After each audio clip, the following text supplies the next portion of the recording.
You know, I'm sorry, I did have yes. one quick question. Ms. Kennedy, what percent of your customers do have a disability and use your services? If you could, what percent would that be?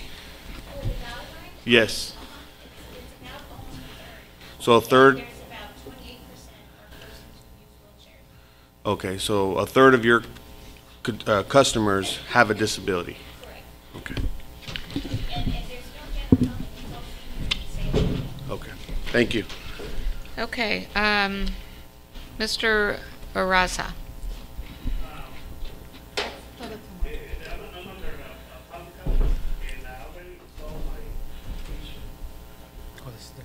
Oh, it's a different issue, I'm sorry. Oh, I see, agenda item 11. Sorry about that. All right, then we have Mr. Baza. Mr. Mark Baza, representing ICTC. What's, oh, this is agenda item 11. It was just really not. He wants to talk about space. No, he's, but I didn't want to jump on it.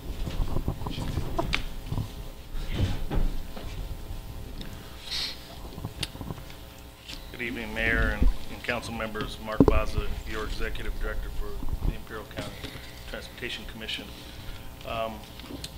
I'll highlight a few things. One is that back in 2011, each of the cities that have dial rides had submitted letters to ICTC expressing an interest to do a consolidated dial ride program or pursue the opportunity to see what that would yield us. We had not gotten to that point until early this year. We advertised in late January, and then we had proposals due on March 21st. So we put out the bid. The evaluation committee consisted of the City of Raleigh, El Centro, Imperial, and ICTC. The City of Calexico was not able to participate in the process because of other commitments. But the proposals were evaluated and ranked based on categories of technical qualifications, experience, proposed methodology, staff qualifications, and DBE attainment, disadvantaged business enterprise attainment. That's one of the requirements that we have for state and federal funding. Facilities and equipment, cost and best value, references, and attainment with the state labor code 1072.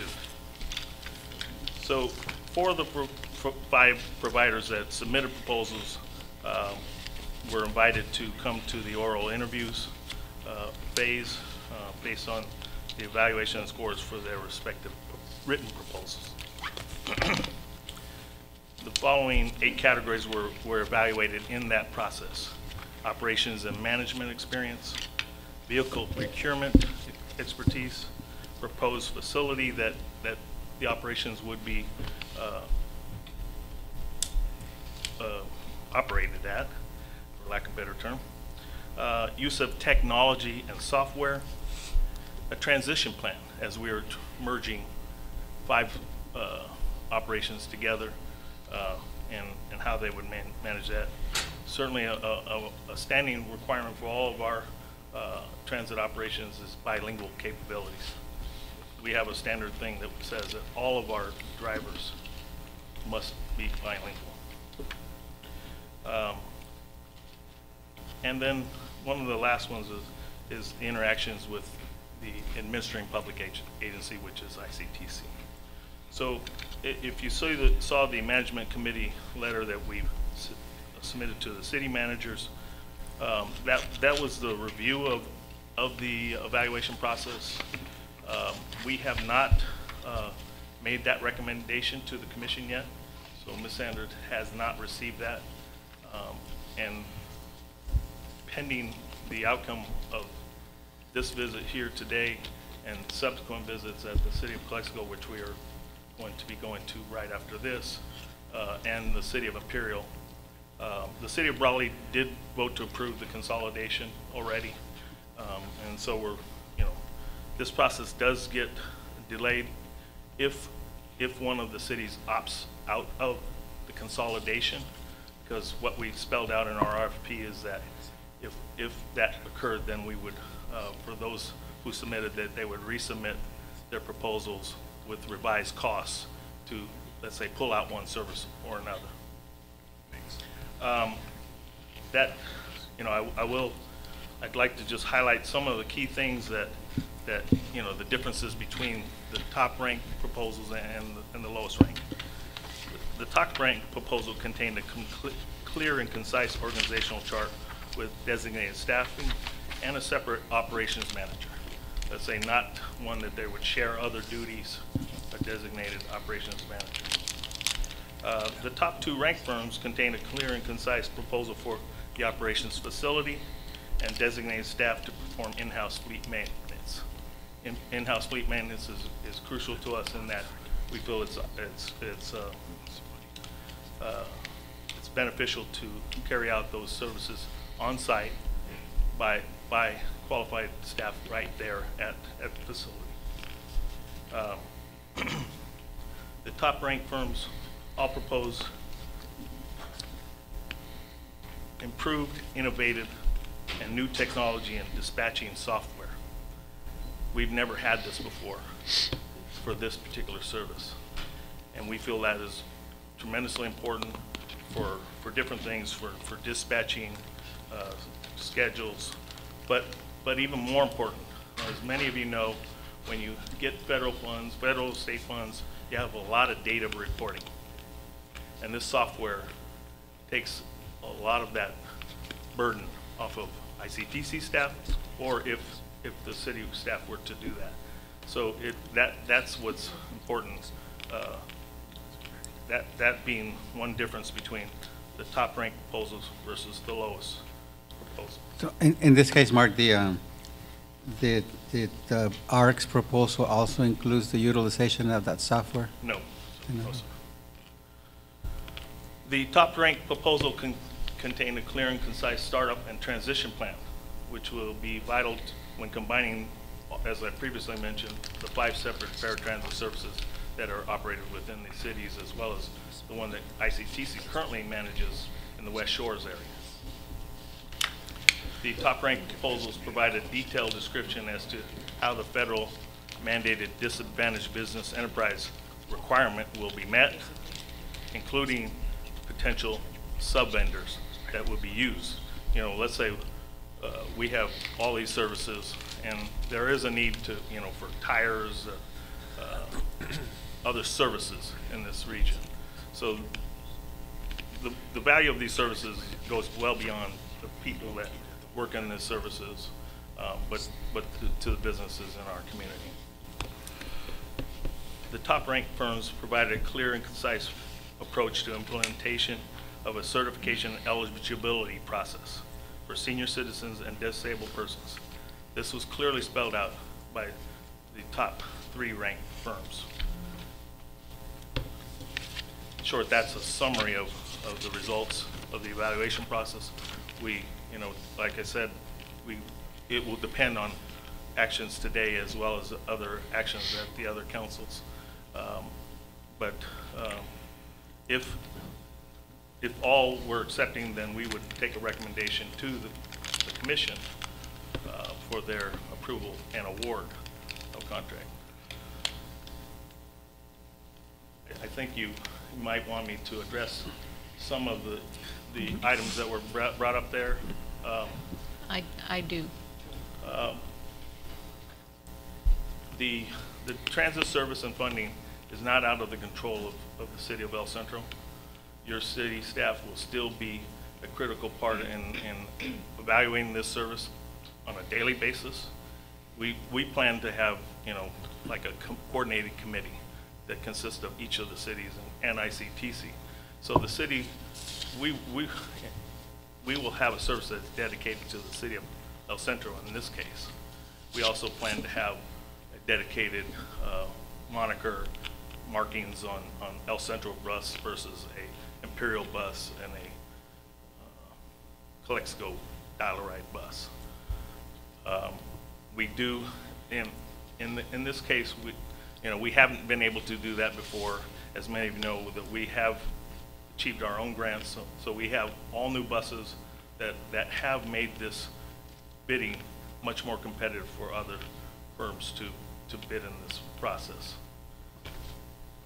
I think I've addressed the oversight.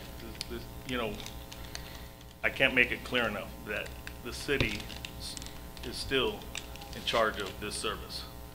We are your administrators. We are the folks that will be accountable to make sure that whomever we select to provide the service is operating to the city's satisfaction. If there are complaints, if there are issues to be resolved, ICTC is responsible to address those with whomever we select to carry out the service. One of the things that we do require in our RFPs and our contracts is that a new vendor has to provide an opportunity to all the drivers and the dispatchers that are currently operating under ARC or other service.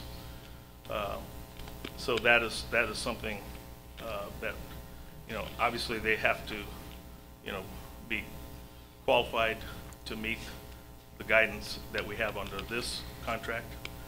As I'm sure that they're similar too, but we might have something different. But and then also whatever the company requirements. But most of those things would be related to their qualifications and their ability to meet, you know, drug and alcohol testing. Those are all things that are mandated.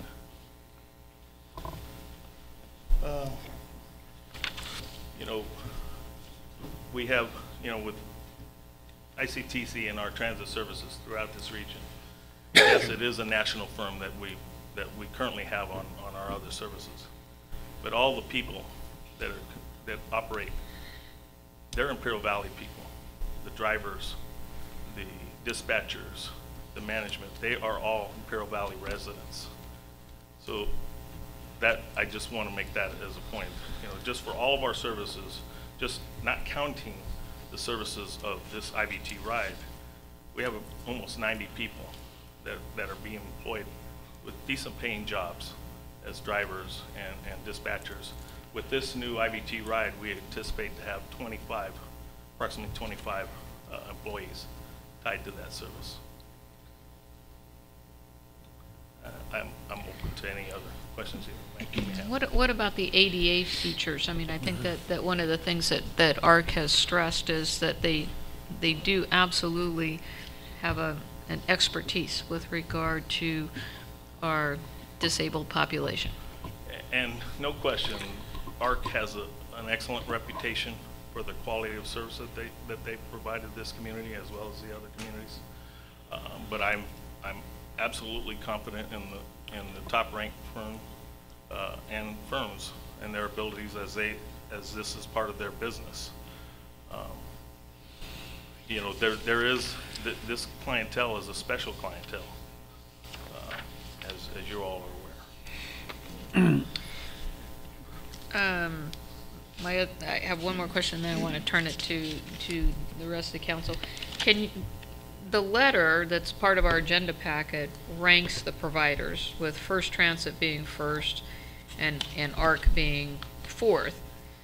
Can you tell us the point spread? I mean, was it everybody was just right there in a line, or was it, you know, top two were pretty highly rated, and then there was a drop off to 3 and then to 4? I mean, no. When you add up all of the scores with all the evaluators, there was a clear discrepancy between the top 2 ranked firms and the bottom ranked firms. Without, you know, I don't want to taint this process, this evaluation process, but there was a clear delta disparity right there. between. Yeah. Okay. All right, I'm going to start with Mr. Jackson, and then we'll end with our ICTC representative. Mr. Jackson, question? Yes, thank you. On the process of evaluation, you said that there was a clear, definitive answer as far as the rankings. What were the percentages based on, as far as what was the breakdown as far as cost, technology, operations, how did you break that down, and what percentage and how much weight did you give to each category? But there was probably equal percentages on each of the categories of qualifications, and the, you know, the questions that let's say that let's say under the 8 categories that there were equal points given for each of those. The cost was a separate evaluation, and that stood alone on itself. But each of the categories of let's say operations and management experience, expertise in vehicle procurement, proposed facility of operations, use of technology and software, all of these were, you know, the bilingual capabilities, all of those things that I previously mentioned were. And where would you say, and I don't know if you can answer this without jeopardizing the integrity of the process, but where would you say, let's say for instance, ARC was most efficient in their scoring? Was it under the technology? I know you mentioned something about the top 2 firms had the software and ARC didn't. Was that a major point deduction for ARC that might have pushed them from the top tier down to the bottom tier? I don't believe so. Okay. The other companies, where are they based out of? Where, excuse me, where are their home headquarters? I might have to defer to my staff. Okay, we can come back to that one. Wages, as you said that whoever came in, you would there's a provision for those companies to offer first or give first right of refusal to the current employees of ARC.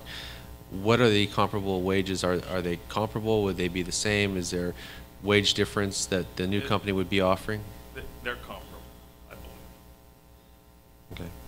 I would like to know where the others are based out of, though, if you had a staff member that can answer that question. They're all out of state. San Diego.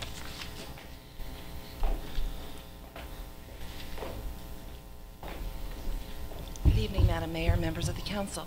Kathy Williams, ICTC Transit Programs Manager. Of the 5 proposals that we received, the top-ranked proposal is based out of Ohio and has about 300 contracts nationwide. The second-ranked proposal is based, unfortunately, I'm not able to pull that off the top of my head at the moment, but they also have approximately 300 contracts nationwide. The third-ranked proposal is based in Missouri, and they don't have that many contracts in California. Most of their contracts are in the Missouri, Arkansas area, Illinois area. And then the last-ranked proposal was ARC, based here. All right, thank you. Mark, one last question. In the event that one or multiple cities were to not agree with your recommendation and would opt out, thus basically staying with ARC, you said that there's a provision for those companies to come back and reevaluate their pricing based on the fact that they wouldn't be servicing one or multiple cities. Right. What percentage of the $9 or $10 million contract is roughly based here in El Centro?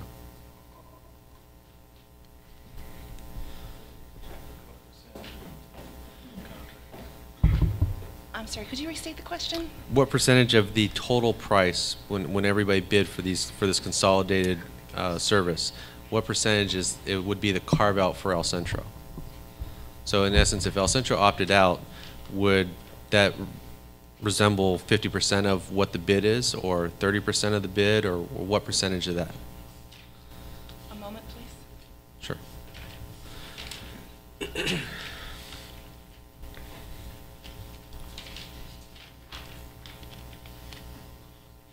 talking about the winning proposal? Or the recommended proposal?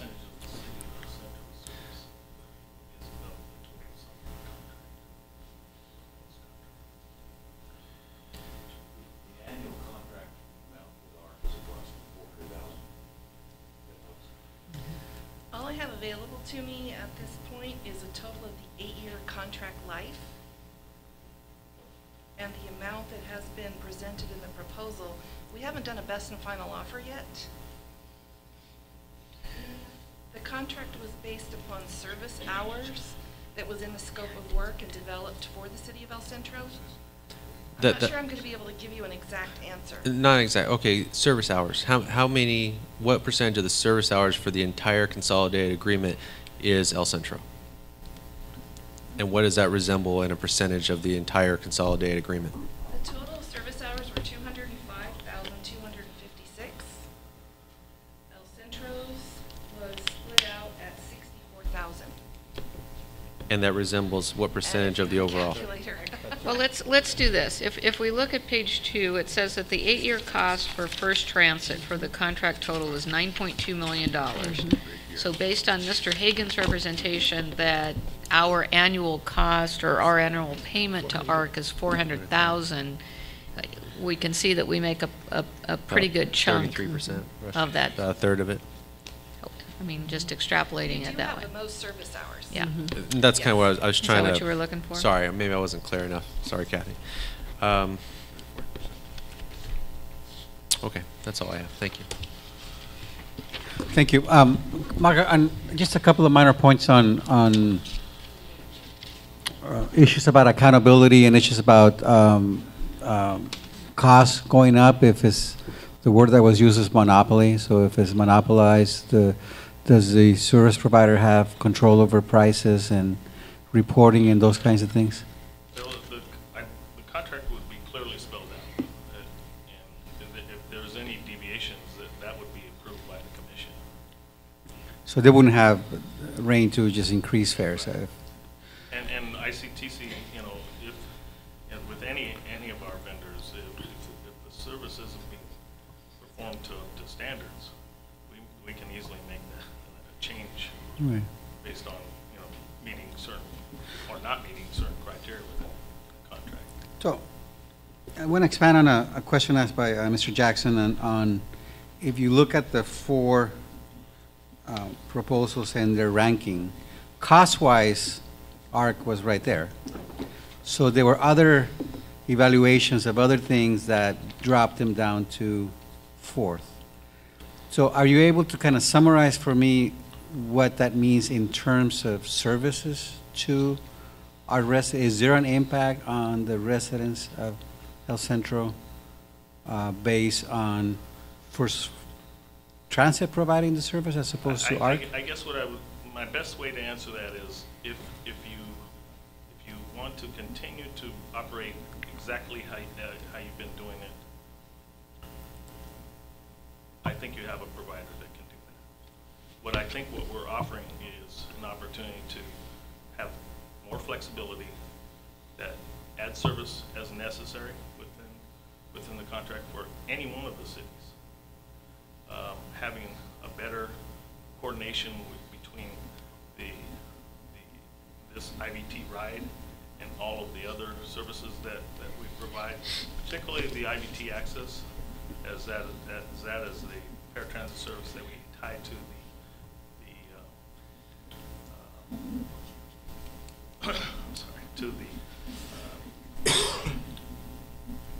to the fixed route service. There's a paratransit component, but there's a coordination component, and I think that's one of the benefits of technology, being able to coordinate those services with the technology, having it, and then having whomever it would be required to coordinate well between the operators. You know, let's say if it wasn't First Transit, that vendor would be required to actively coordinate operations and services with the other transit services in this region, and that is one of the, I'd say, the plus sides of responses that we got from the other vendors about the ability to do that, their knowledge of how that coordinates together. That's an example. Okay. And why an 8-year evaluation? Our contract as we're proposing it is a 5-year fixed contract, with 3-year options. Oh, okay. 3 one-year options. 3 one-year options. Great, thanks. Thank you, Terry. Mr. Cardenas? I guess the only question I have, so currently, what cities are on board with your proposal? City of Brawley, So just City of Brawley at this point? right, and we're going over to the city of Calexico right now, and then the city of Imperial is going to take that action later in May. Okay. All right, thank you. Ms. Sanders? Thank you so much, Madam Mayor. I appreciate Mr. Baza being here, and certainly Ms. Williams and Kathleen Kennedy and all of her staff. This is quite a dilemma for us. I want to disclose that I had a chance to speak with Ruben, who is one of the members of the board. I also spoke with Ms. Williams to try to get this more thoroughly involved in my mind so that I could speak to it with some level of intelligence.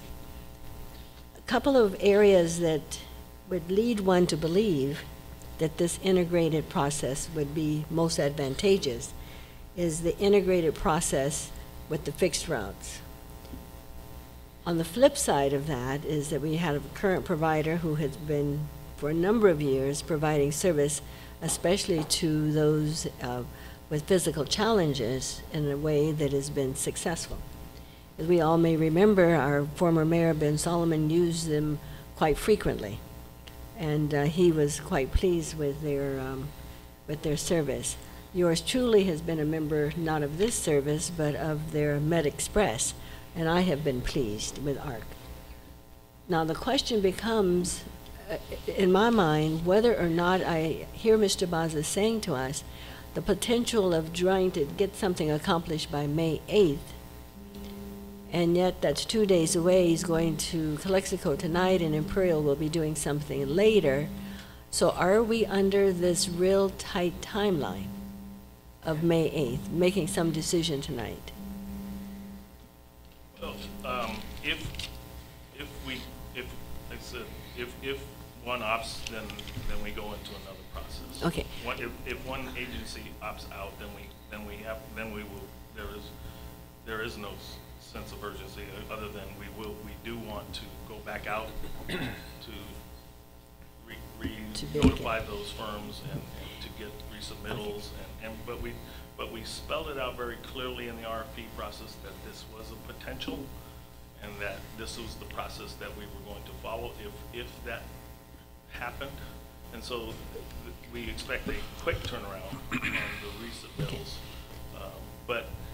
But what we were proposing to do was, let's say, the commission meeting that is scheduled for The end of May. The end of May, that we would have this resolved by that point, and then For a presentation. All right. Mr. Baza was correct. We talked about this at our last ICTC meeting because it was brought forward by Mr. Nava from Brawley, as there was a representative in the audience who had been a provider in Brawley and was asking for clarification as to what it meant for her firm as it relates to this whole concept. There's a couple of questions or maybe I should say not necessarily questions, but points of clarification. As we look at this, if we were to, as I understand it, and I understand this from both Mr. Baza and Mr. Hagan, if we were to make an attempt to stay with the current provider, we would need to go through an RFP process. So we're no longer eligible for just doing an extension. Is that the way you understand it, Ms.? You can just nod your head. I think the council will see. Is that the way you understand it, Ms. Kennedy? No, Ms. Kennedy. No, actually, and I had emailed Mr. Hagan about that I thought the intention and the integrity of the RFP process has already been met, through, submitting. I don't think we can do that. The RFP. I don't think we can do And that. so, and I had recommended that perhaps, we should ask, Mr. Bill Bailey, chief of, Caltrans and just whatever, Okay. direction. All right, That, well, I'm thinking, in front, and I was reading the TVA, that the intention of the RFP process has been met, but I have no problem at all, I don't, okay, Ms. Kennedy, thank you very much. I'm sorry, That's more than shaking my head, I'm sorry. Yes, and you went into a different direction, and that then poses a whole nother level of questions regarding getting District 11, Mr. Figgy, involved as to whether we can do this. But I still understand, and I need some clarification, and I would look to Mr. Hagan on this. As I understand it, we would need to go back out for an RFP, and I need clarification, Madam Mayor, on that, because we are no longer eligible to just extend this contract. I need to go back and look at the contract on that. Oh, all right, see, so- Depending on the decision here tonight, if we want to stay with ARC, then I would have to look at that contract, see what the law says, make sure that the contract is I beg your correct pardon? in the extensions. All right. It seems that the city manager may want to chime in. Yes, Madam I think Mayor. it is- there are a number I of think that in order for us to do this, excuse me a moment, Ruben. Madam Mayor, in order for us to get a full picture of what's before us, I think we would hear from the city manager, if you don't mind, please. Well, can I just say, I'm a little disappointed that we don't have a stronger understanding of our own contract. agree. Number one, because, Well, this started from the email that I got from ICTC recently, and we Right. actually, we had a staff report prepared, we added that paragraph in that staff report, made the changes. okay, but here are some of the questions that come to my mind. I think they're very similar to what Ms. Sanders is, kind of where the path is. If we were to opt in with ICTC, what's the potential exposure to the city of El Centro vis-a-vis ARC in terms of termination of that agreement, and what's the timing? I think that's a critical question for us to understand. Number two, with regard to the coordination of the whole dynamics, the implementation, I understand the benefits of going with a single provider. It makes it very easy. Everything is seamless. Your dispatching, your routes, your maintenance, everything becomes seamless because you're dealing with one provider. Yes. What I don't hear here, though, is can we have the best of both worlds, where we have a local provider where we haven't had any issues, and yet can they be made to successfully fit in with whatever ICTC is proposing? Third unknown is, if El Centro opts out and we represent, say, 31% of the overall contract value, and you go back out to your first choice, are they going to say, hey, without that 31%, we're no longer interested?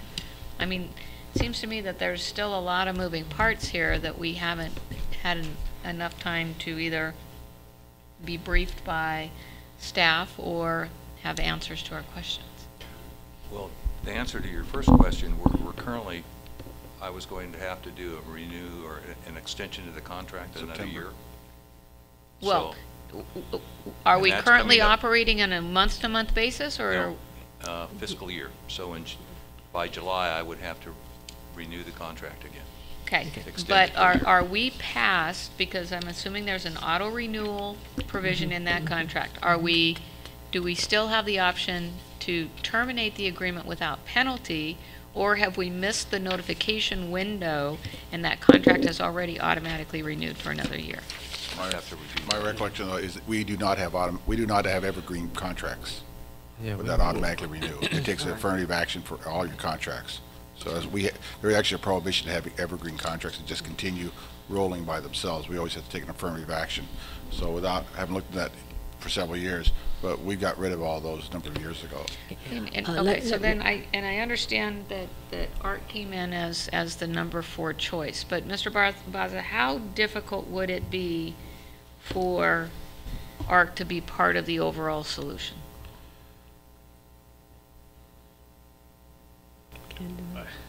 That's a difficult question.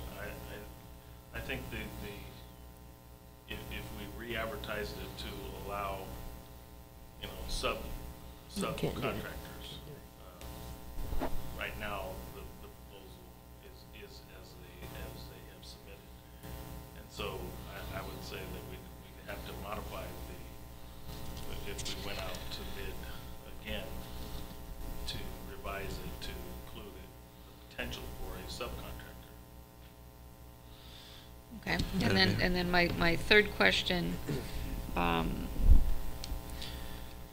I think that, Jason, did you have something? Yeah, these are always these tough questions and tough decisions that we have to make, and there's always, you know, certainly faces involved and people involved. And one of the things that kind of resonates with me is during Mr. Hagan's presentation, he made it clear that there was no problems with the current provider. That in all the years that he had been associated with working with ARC, there wasn't any problems, there wasn't any complaints from the ridership that utilizes those services. I see ARC, and I guess I've grown up in this community where I've seen ARC being part of the community. They're certainly vested here. They have their operations center here in our city. Although I don't know personally some of the individuals from ARC, I know their faces and I know who they are. And it seems to me that when you're dealing with a situation where now potentially we could be dealing with a company out of Ohio or Missouri or Arkansas, where is the accountability on a local basis, and where is the commitment from those companies? And I don't know how many other contracts they have within this region, within the state, or anything like that. But if we're the only one out here, and I just don't know what kind of commitment. And sometimes the grass isn't always greener on the other side. And I think that sometimes when you look at overall service and you have staff that are saying, well, you know, things are going good. Now, could ARC maybe upgrade some software? Could they bring in some technology to make their system better? Sure, I think anybody could do that. But does that necessarily disqualify them from all the years of good service that they've provided to our community? Certainly they have an expertise in the servicing the disabled in our community, and I think that's something even you can acknowledge as you had earlier. I don't see this dire need to make a change. And I just see that, and I see the support from their employee base that's here. Obviously, they enjoy their servicing the city of El Centro and maybe the entire county, but they're here for us today. And you know, with that said, I'm prepared to make a motion to opt out and continue with the current provider. And you know, you have a 1-year window, Mr. Hagan. You can extend this 1 more year if we need to look at it over this 1-year period. I don't like the fact that we feel like we're being pushed into a time frame where we have to be forced to make a decision to consolidate and we only have a short window.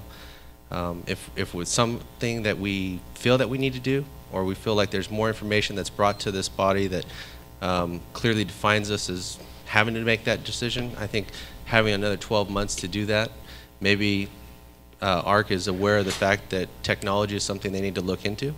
And maybe that's something they do voluntarily over the next 12 months to make them more competitive in the marketplace technology-wise. But for my part, I would make a motion to opt out and continue services with the company ARC. Yeah, and Madam Mayor, I don't believe Ms. Sanders was finished with their questions, and I have some questions after she's done, but I just don't know if you have additional comments, Ms. Sanders. Well, I do, but one of the things is I think I need to provide a little background. I need to provide some background, and thank you so much. One, this idea came forth 3 years ago, and I think that was brought forth by Ms. Williams. That was when we were in IVAG mode, if you will. Could we do something from a consolidated standpoint? It went through the technical committee, which Mr. Hagan sits on. It went through the management committee, which Mr. Duran sits on. And so all of this has been thoroughly vetted through the staff. Where we're finding a dilemma is some of the pieces seem to be missing for us to try to pull it together as to what the contractual arrangements would be, what that would impact that may or may not have upon us. Should we or should we not go out to bid? Do we have the option to do that, or are we required to do that? I know we're getting federal dollars and we understand that. What role, if any, does District 11 play in this whole process? This is Mr. Figge, District 11 of Caltrans. What role, if any, do they play in the process? So those are the dynamics that are difficult. And I realize that we had heard at IVAG that it was going to be presented to the various communities and then brought back for a final decision. And Brawley did go ahead and accept that. Mr. Nava from Brawley acknowledged that. But we're finding it difficult to look at the ways to truly embrace this. And I must say that even though I've sat through IVAC and I understand that, I understand what the technical committee had done, I understand what the management committee had done, and I appreciate the energy and effort put forth by Mr. Baza and Ms. Williams. However, I'm not quite there yet. I'm not quite there yet.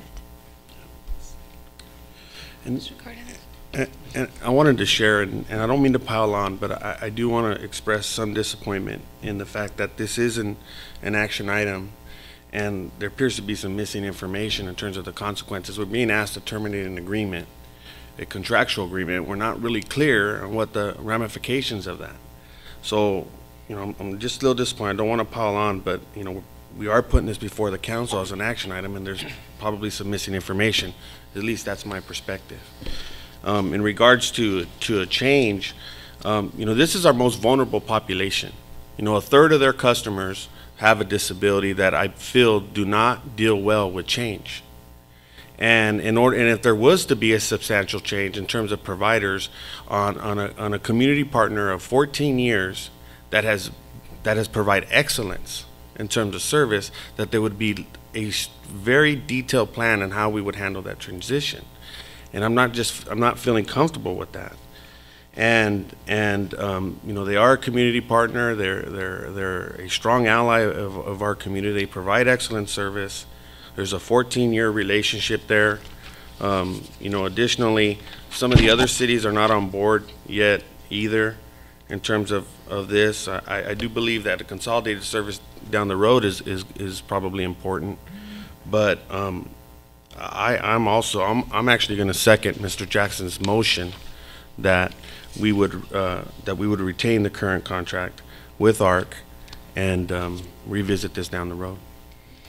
Did you have any additional questions? Just a couple of closing comments. First of all, this is, you know, once in a while we'll get those decisions that we have to make that are going to please some people and make other people unhappy. You know, we have to look at what we believe is in the best interest of El Centro.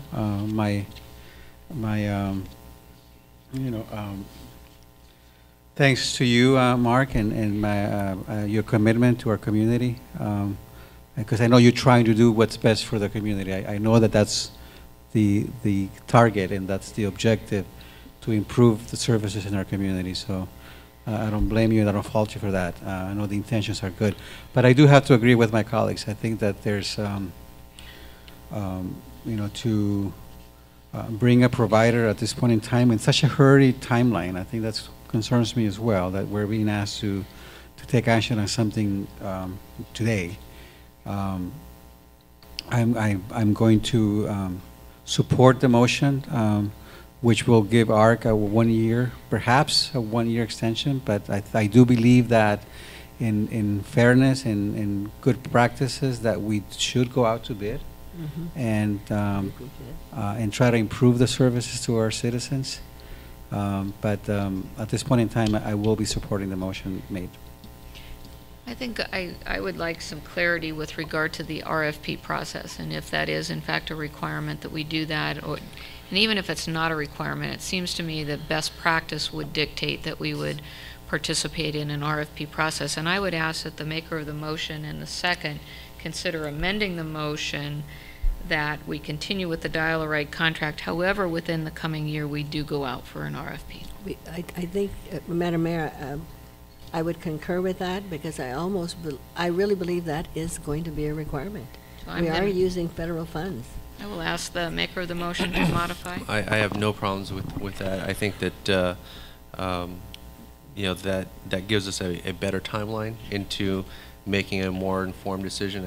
I think even though that we have a majority here, I think there's still some questions, even with myself and probably my colleagues, that not all the information is here.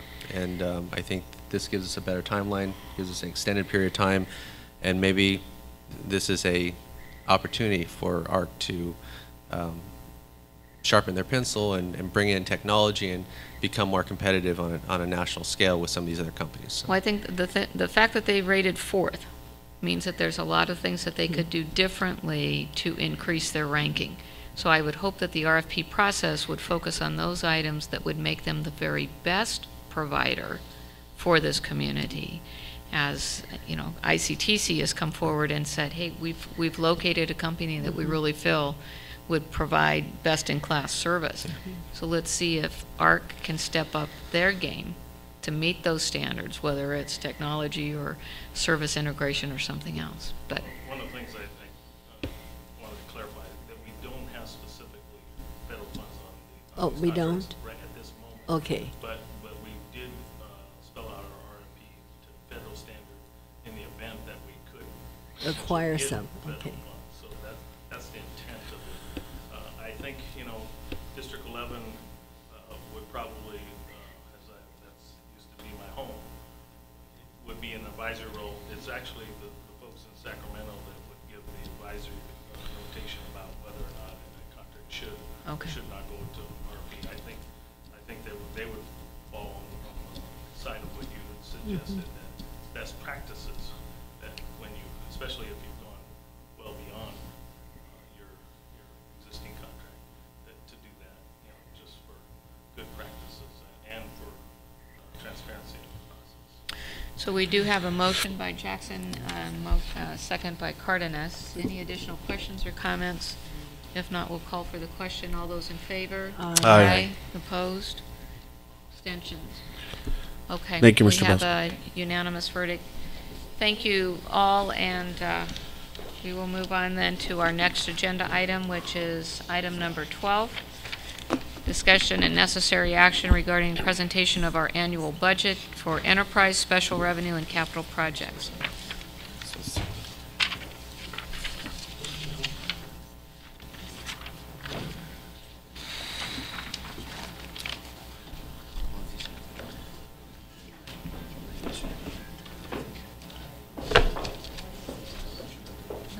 Can we have just a moment and let these folks?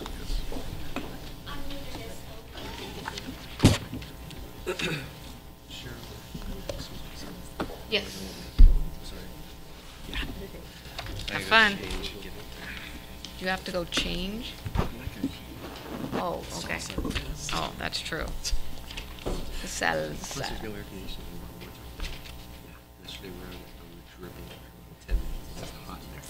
Okay, get that fixed by Friday. Thank you. Oh, Wow. Dorothy, we're in Kansas. Great job there.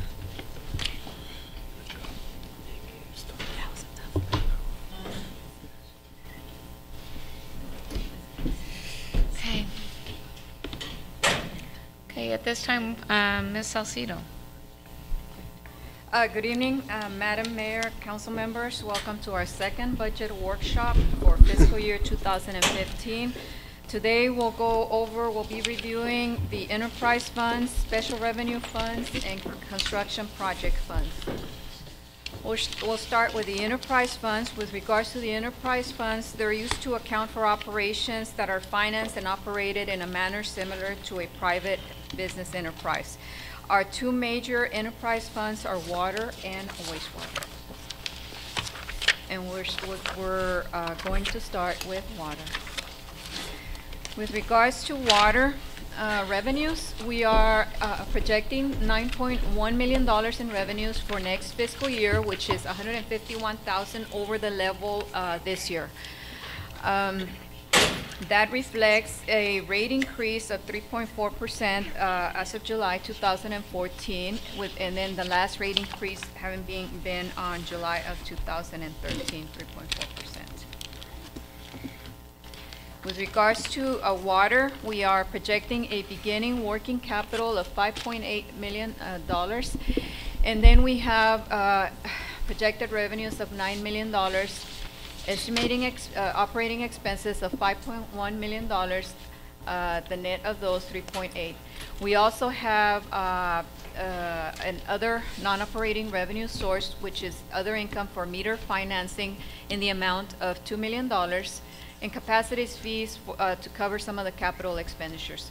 We have estimated $2.5 million and included that in the budget for debt service for our bonds, the water bonds. We also have included in this budget $2.8 million in capital expenditures, as well as the GASB 45 other post-employment benefit transfer in the amount of $96,600. Overall, beginning the year with $5.8 million in working capital for water and ending the year with $6.8 million. Now, with regards to reserves and designations, the city has a financial policy that calls for various reserves, and we have done the same thing with that we did with the general fund. We have designated part of that projected ending working capital towards those reserves and designations. We have reserved 10%, $517,000 for economic unknowns as a contingency. We have also designated out of the working capital $220,000 for accrued leave liability, which is exactly the amount of the liability. Designated $4.1 million for vehicles in major equipment replacement. That's for machinery equipment, shop and field equipment. So overall, we have total designations of $4.8 million out of the 6.7 that we have in working capital, leaving an undesignated, unreserved $1.9 million for water. With regards to wastewater, same situation. For fiscal year 2015, we are projecting $8.7 million in revenues, which is an increase of $310,000 over the revenues this fiscal year. Again, the next rate increase, July of 2004. Some of the major significant issues with regards to the wastewater fund are the continuing upgrades to the wastewater system from the bond proceeds that we have on hand, the $16 million. With regards to working capital, we are estimating a beginning working capital of $2.3 million. We have our revenues, expenditures, and increase to our beginning working capital of $4.1 million. We have as mentioned before, the bond proceeds in the amount of $16 million to be used towards capital expenditures.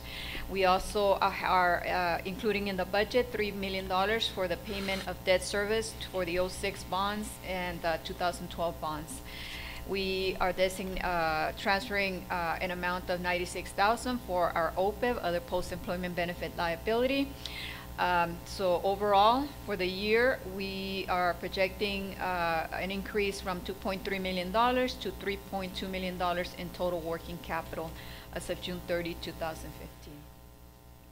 Again, following the city's financial policy, we are reserving and designating certain amounts for potential liabilities. We are designating $458,000 for contingencies, that's the 10%, $220,000 for accrued leave liability, and then $1.8 million for vehicle and major equipment replacement, which is exactly the amount needed in that category. It equals the amount of accumulated depreciation for our equipment. So some improvement in this fund. We are projecting an ending undesignated, unreserved fund balance of, not fund balance, working capital of $795,000 for this fund.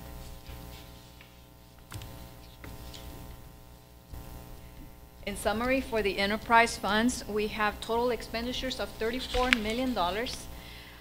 Breakdown, $9.8 million will be for operations, $5.5 debt service, $193,000 for the other post-employment benefit liability, and then $18.8 million in capital. That's both water and wastewater. With regards to capital, for both water and wastewater, it includes, and we'll start with water, $2.8 million. The majority of that $2 million will be for the meter replacement to the automatic meter reading system. The next big ticket item will be $435,000 for the pump and motor controls, hardware and software at the distribution and raw water structure. There's an allocation for a dump truck, $115,000. Then allocations for pond rehabilitation, anthracite replacement at filters, activated carbon system, and then equipment and software in the amount of 910. So in total for capital, we have 2.8 million allocated in the water fund. Ms. Salcido, the $2 million for the meter replacement, Yes. does that include any software that's necessary to support that?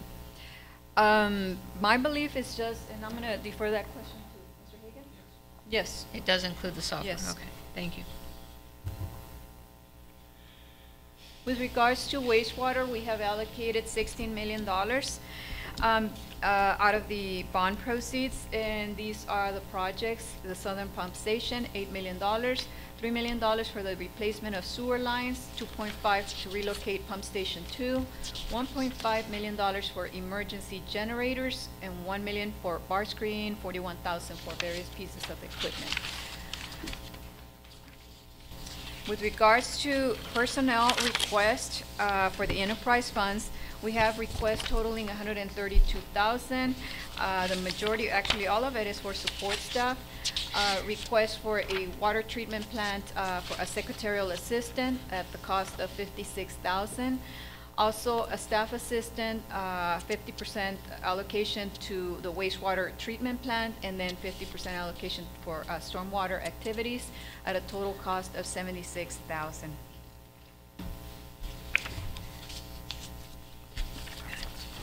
That's the enterprise funds. With regards to the special revenue funds, the special revenue funds are revenues that are restricted to a specific project or activity, for example, from a grant.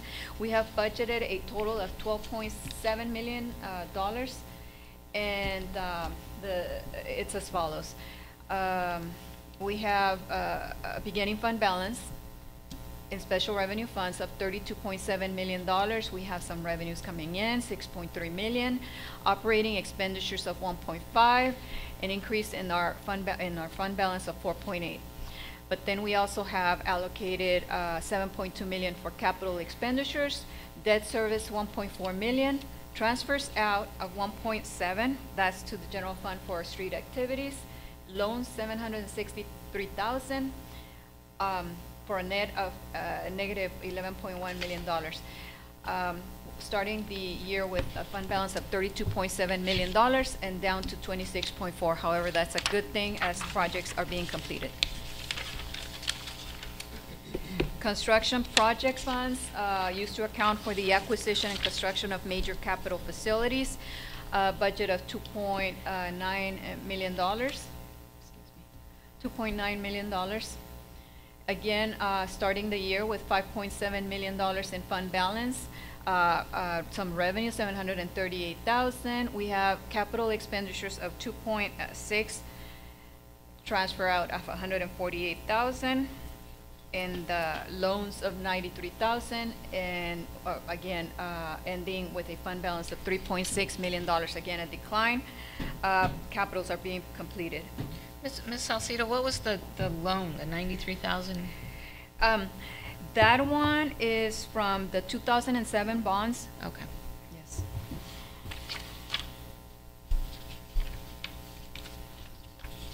With regards to capital projects or capital for out of the special revenue and construction project funds, the total allocated is $9.8 million, with 5.9 being for street improvements. We have 2.9 for laboratory. We have miscellaneous street improvements in the amount of $1 million. We are have an allocation of $820,000 to underground the North Dade Canal. Adams Avenue construction, an allocation of $644,000. Bradshaw, and then Imperial Avenue. We also have within the streets category $83,000 for design of downtown lighting and malls, lighting and then mall sidewalks. We have $53,500 for design of Buena Vista Avenue rehab, and it's between 7th and 8th. $36,000 again for design of Euclid Avenue, Imperial to LaBrucherie. So in total we have for streets $5.9 million. We also have an allocation of $753,000 for sidewalks. 180 is various street sidewalks, and then $573,000 for sidewalk improvements at Colonia El Dorado. Bus shelter improvements, we have an allocation of 60,000. For parks and recreation, and some of these you might have heard, I mentioned them at the general fund meeting. The funds come from special revenue and capital projects funds, but they're for general fund activities, so I mentioned them at the last workshop. The $1.9 million for the aquatic center, for the design and initial construction, 300,000 for the snack bar and restrooms at Swarthout Park. We have for police 766,000 for various patrol units, IT infrastructure, safety equipment, furniture and office machines, and then the building assessment as mentioned at the previous workshop. That's the feasibility study? Yes. Yes. Very good.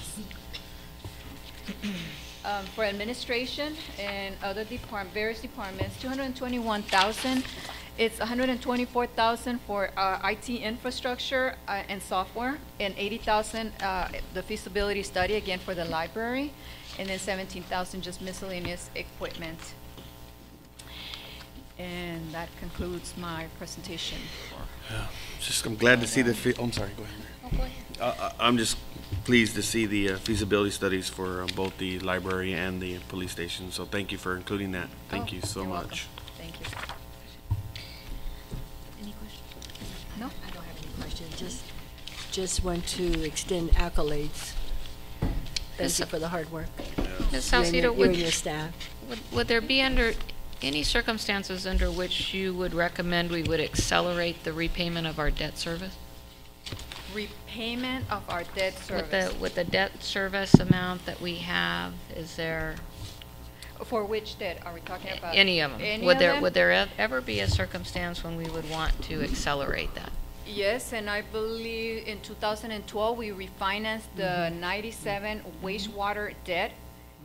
And we have some parameters that we look at to make sure that when we refinance, that our savings are going to be more than our cost, our bond issuance cost. So we do that.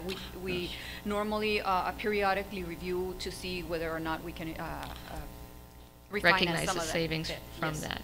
There are some, also there, within each of the bonds, there are some restrictions, because particularly if they're not, non-taxed bonds. Right. We can't accelerate them too fast. There's actually dates that we get to do things.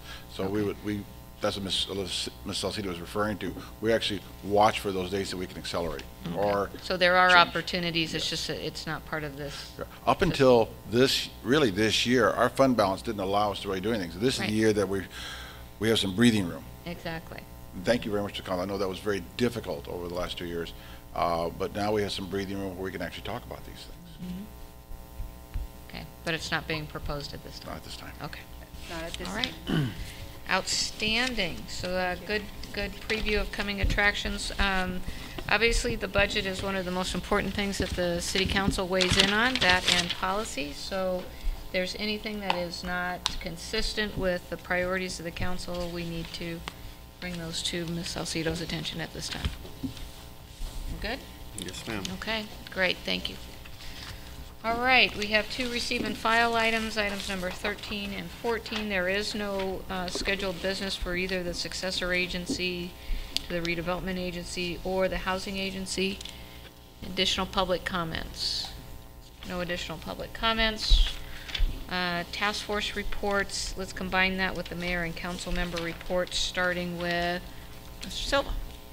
Just a follow-up to my comments previously on the meeting with the residents around the community center. There is a second follow-up meeting to that scheduled for next week on the 15th. Okay. Some of the tangible items that have come out of that,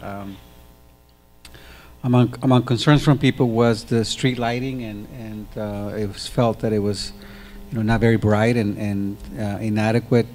Terry conducted a survey of the street lighting, and turns out that the number of lights are adequate, but the lenses are pretty dirty or yellow, and so they're not emitting.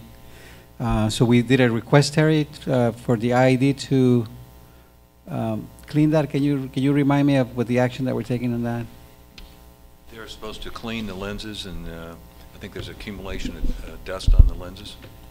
Okay. So Once so- we Oh, good. get feedback that they've done that, Yeah, you don't know if they've done it yet? I don't think they've done it yet. Okay. But the work order is in. The work order's in, yes. Thanks. The other one is concern about trash and people not being able to, take the trash to CR&R because of, physical disabilities or lack of transportation or lack of resources. So we met with CR&R, Marcella and I met yesterday, and I have to give thanks to CR&R. They're very accommodating to do whatever needs to be done to be able to provide some cleanup opportunities for the residents out there. They have a number of ideas, from special pickups to providing the containers for people to drop their trash. So I was very impressed with the manager there and his willingness to do whatever it takes. So we're going to set up a follow-up meeting with the residents and be able to put all this together for our meeting next week. So I think it's going very well. I think that it'll be a good things for the residents around there and being able to do something for them. Thank you, Mr. Silva, for your engagement in that. Thank you.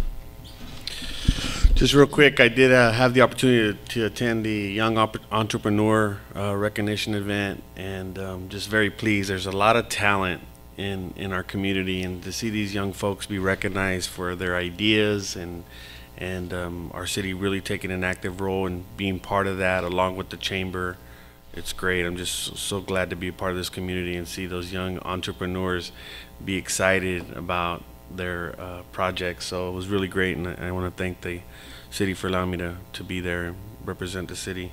Also participated in the IV 250 race, still taking a bunch of ibuprofen. My body's pretty sore. You know what? Our city made an excellent host to this event, and again, I want to thank the chamber and the city for supporting this. I'm gonna kind of go out on a limb and say that I'm almost certain there's going to be a second race here this year. So wins were pretty tough. They did say in the newspaper that we won our class. We didn't. I was a navigator in our car, and I was really focused on hitting the checkpoints, and unfortunately we did not finish. We finished 20 miles short of the finish line, and so they ended up giving us a DNF, which means we didn't finish. So the other folks won, but they had some navigation concerns. But it was a blast, and our city did an excellent job in hosting this event, and I'm just glad to be a part of that. And then the last thing is we did have a public safety task force meeting. I want to thank the city, Grace, Mr. Duran as well. And this is a committee, a task force where we're thinking strategically on what we're doing with public safety resources. Obviously, the pursuing a new facility for our police department is very important, but we're getting buy-in from multiple stakeholders, and we're really trying to map this out. Having the feasibility study potentially approved or proposed in our budget's important, but we're really looking at capital expenditures and making sure that we are addressing the needs of our city. So I do want to thank Fire and PD for being a part of that and allowing us or participating in their busy schedule. So we are going to meet every other month. So we will be having this public safety task force meeting every other month, and Councilmember Jackson's there as well. So it was a really good meeting, and I want to thank our fire chief as well and our police department. So, and I'll be reporting back to the council on our progress there. But that's about it. Thank you. Thank you very much, Madam Mayor. On your behalf, I stood in for you, issued a proclamation to Chief McGinley upon his retirement. It was a well-attended, a lot of accolades from his peers. So he's heading off into the sunset, out to Ocotillo. And he has a home there, and he's probably going to see more of us than he had originally anticipated. But on a note that I think is a good note, at least for me personally, and perhaps for the young lady, the Valley Women's Magazine hosted I want to call it a contest among junior high and high school students. And the contest was that each one of these students needed to write the extraordinary accomplishment of women. There were 6 finalists, and the young lady who wrote about yours truly was the grand prize winner. So I brought this along because I thought you would like to see this. You may have read it in Monday morning's press, but I thought it was just outstanding. Grand prize winner was able to get some financial assistance. She's only a sophomore, so her writing skills are quite accomplished. We think that she has a bright future ahead of her, and I was quite honored to know that she selected me to write about. That's fantastic. Congratulations. Thank you. And that's it. Okay. April 22nd through 25th, I had the opportunity to attend the NAFTA Next conference, which was in Chicago. Essentially took a look at what's happened in the 20 years since NAFTA has been implemented, and what can we do now to facilitate the objectives, and some of the just crazy things that they were talking about in terms of the impediments to free trade and goods movement. And so it was a fascinating conference. Met the ambassador from Canada, met the Secretary of the Department of Transportation. A lot of really good energy in that meeting. Came home for a day and then left to attend the annual meeting and General Assembly for Southern California Association of Governments. Ms. Villacana, thank you much for being there, and Mr. Duran. City of El Centro did, in conjunction with Brawley, win a sustainability award, was recognized officially by SCAG for our downtown transit center. So congratulations to staff for putting together that package, or the application for that, and for the selection. We do have tomorrow then our strategic planning session with ECRMC, and I'm very excited that all members will be present. And I think we have one more meeting with our Parks and Recreation Director before she leaves us. And so I'm horrible at goodbyes, so I'll wait till the next meeting to talk about what an outrageously wonderful job you've done here for our community. So with that, I think that we are adjourned until the 20th. Oh, yes. Oh, until tomorrow. Sorry. Motion to adjourn until tomorrow. So moved. Second. Motion by Mr. Cardenas, second by Ms. Sanders. All in favor? Aye. Aye. Okay. Good to go. You're there at 10? Okay.